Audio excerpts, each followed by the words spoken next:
Hamas ने जब हमला किया तो उसको टेररिस्ट अटैक कहा गया। मैं उसको डिफेंस कहता हूं, मैं उसको जुल्म और ज्यादती के खिलाफ एक जंग कहता हूं कि हमास जिंदाबाद, हिजबुल्लाह जिंदाबाद, ईरान जिंदाबाद।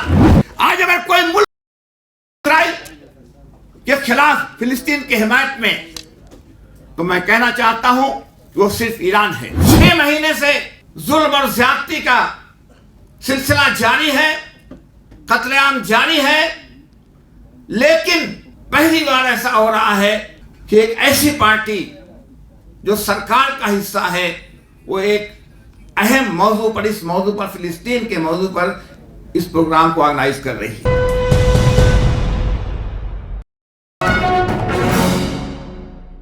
मिटे शबनम के कतरे और बढ़ी फूलों की रंगीनी, मिटे शबनम के कतरे और बढ़ी फूलों की रंगीनी, जहां में रायगा कोई भी कुर्बानी नहीं जाती।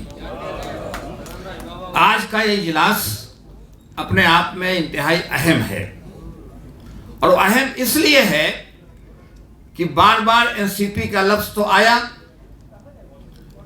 लेकिन मैं वाज़ेह करना चाहता हूं, और इसलिए और अहम हो जाता है कि ये नेशनलिस्ट कांग्रेस पार्टी वो पार्टी है जो सरकारी पार्टी है। और मैं समझता हूं, और अगर मैं गलत कह रहा हूं तो मैं चाहता हूं कि मुझे आप टोकें कि 6 महीने से जुल्म और ज्यादती का सिलसिला जारी है, कत्लेआम जारी है, लेकिन पहली बार ऐसा हो रहा है कि एक ऐसी जो सरकार का हिस्सा है, वो एक अहम मौजू पर, इस मौजू पर, फिलिस्तीन के मौजू पर इस प्रोग्राम को ऑर्गेनाइज कर रही है। मैं सैयद जलालुद्दीन साहब को मुबारकबाद पेश करना चाहता हूं।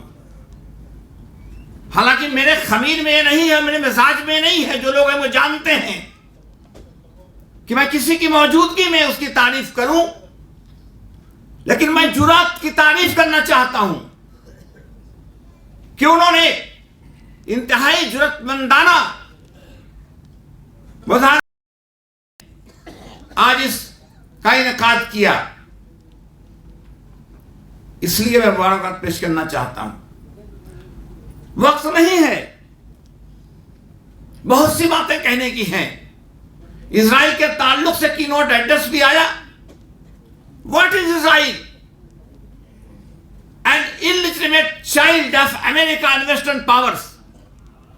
उसको क्रिएट किया गया वहां, और आने के बाद धीरे धीरे उन्होंने फिलिस्तीनियों को किनारे करना शुरू किया, और ग्रेटर इजराइल का जो तस्वुर था उसको कायम करने के लिए उन्होंने फिलिस्तीनियों को धक्का मारते मारते, जुल्म और ज्यादती धकेलते धकेलते लाके गजा पट्टी में मुना। मैं कह रहा था कि कभी कभी जिंदगी उस मोड़ पे आ जाती है कि जहां पर इंसान कि अब मौत ही बेहतर है। धीरे धीरे फिलिस्तीनियों को लाकर के उस जगह पर खड़ा कर दिया गया। आज फिलिस्तीनियों के पास कुछ भी नहीं है।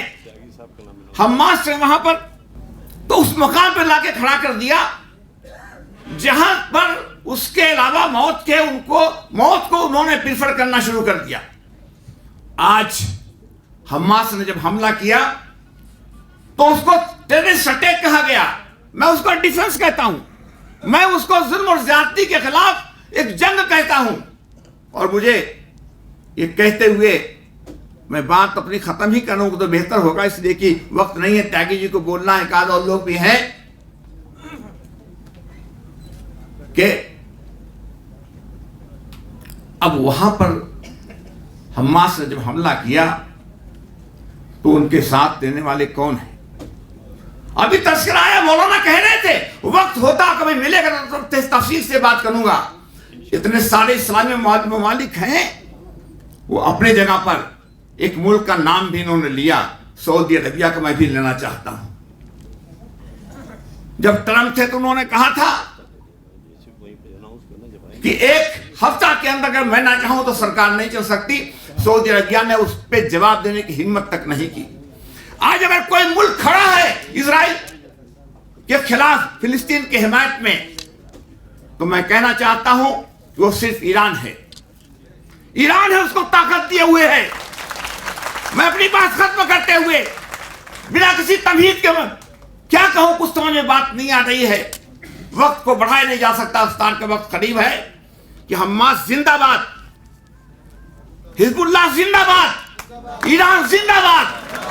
ये कहते हुए अपनी बात करना चाहता हूं कि मुसीबत पर मुसलमान शिकवा संजय आसमां क्यों हो न होए, आज तो खोटे खाने का इम्तिहान क्यों हो।